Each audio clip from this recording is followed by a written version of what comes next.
ಎಲ್ರಿಗೂ ನಮಸ್ಕಾರ. ನಾನು ನಿಮ್ಮ ರಾಘವೇಂದ್ರ ಕುಮಾರ್, ಚಾಂದಿನಿ ಬಾ ಸಿನಿಮಾದ ನಿರ್ದೇಶಕ. ಏನಪ್ಪ ಈ ಸೆಟ್ಟು ಈ ಥರ ಎಲ್ಲ ಅನ್ಕೊತಾ ಇದ್ದೀರಾ? ಇದಕ್ಕೆ ತುಂಬ ದೊಡ್ಡ ಕಾರಣ ಇದೆ. ಅದಕ್ಕೆ ಕಾರಣ ಬಂದು ಕುಬುಸ ಸಿನಿಮಾ. ಕುಮ್ಮಿ ವೀರಭದ್ರಪ್ಪ ಅವರ ಕಥೆ ಆಧಾರಿತ ಸಿನಿಮಾ. ನಿಮ್ಗೆ ಮುಂಚೆನೇ ಗೊತ್ತಿರುತ್ತೆ, ಕುಮ್ಮಿ ವೀರಭದ್ರಪ್ಪ ಅವರ ತುಂಬ ಕಥೆಗಳು ಆಲ್ರೆಡಿ ಕನ್ನಡದಲ್ಲಿ ದೊಡ್ಡ ದೊಡ್ಡ ಸಿನಿಮಾಗಳಾಗಿದೆ. ಅದರ ಸಾಲಿಗೆ ಸೇರುವಂಥದ್ದು ಈ ಕುಬುಸ ಸಿನಿಮಾ ಬಂದು 3 ಕಾಲಘಟ್ಟಗಳಲ್ಲಿ ನಡೆಯುವಂಥದ್ದು, 70s, 90s ಮತ್ತು ಪ್ರೆಸೆಂಟು. ಅದಕ್ಕೆ ನಾನು ಈ ವಿಡಿಯೋ ಮಾಡೋಕ್ಕೂ ತುಂಬ ಕಾರಣ ಇದೆ. ಅದರಲ್ಲಿ ನಾನು ಕೂಡ ಒಬ್ಬ ಕೆಲಸಗಾರನಾಗಿ ವರ್ಕ್ ಮಾಡಿದ್ದೀನಿ. ಈ ಕಥೆನ ನನಗೆ ನಿರ್ದೇಶಕರಾದ ರಘುರಾಮ್ ಚರಣ್ ಸರ್ ಹೇಳಿದಾಗ ಈ ಸಿನಿಮಾದಲ್ಲಿ ವರ್ಕ್ ಮಾಡಬೇಕು ಅಂತ ಅನ್ನಿಸ್ತು.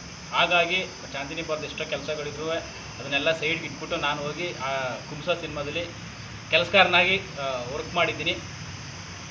ಅದು ಬಳ್ಳಾರಿ ಮತ್ತು ಹೊಸಪೇಟೆ ಕಡೆ ನಡೆದಿರುವಂಥ ಕತೆ.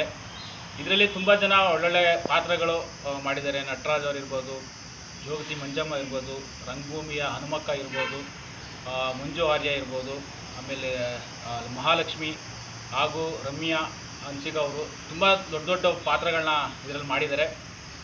ಅದರ ಮೊದಲ ಹಾಡು ಪ್ರದೀಪ್ ಚಂದ್ರ ಅವರು ಸಾಹಿತ್ಯ ಮತ್ತು ಸಂಗೀತ ನಿರ್ದೇಶನ ಮಾಡಿರುವಂಥ ಹಸುವಿನ ಕೂಗು ಕೇಳದ ತಾಯಿ, ಆ ಥರದೊಂದು ಮೆಲೋಡಿ ಸಾಂಗ್ನ ಇದೇ ಭಾನುವಾರ 12ನೇ ತಾರೀಕು ವಿಶ್ವ ತಾಯಂದಿರ ದಿನಾಚರಣೆಯ ಪ್ರಯುಕ್ತ A2 ಮ್ಯೂಸಿಕಲ್ಲಿ ರಿಲೀಸ್ ಮಾಡ್ತಾಯಿದ್ದಾರೆ. ದಯವಿಟ್ಟು ಎಲ್ಲರೂ ಆ ಸಾಂಗ್ನ ಕೇಳಿ ನಿಮ್ಮ ಅಭಿಪ್ರಾಯನ ಕಾಮೆಂಟ್ ಮುಖಾಂತರ ತಿಳಿಸಿ. ಮತ್ತೊಮ್ಮೆ ಎಲ್ರಿಗೂ ಧನ್ಯವಾದಗಳು.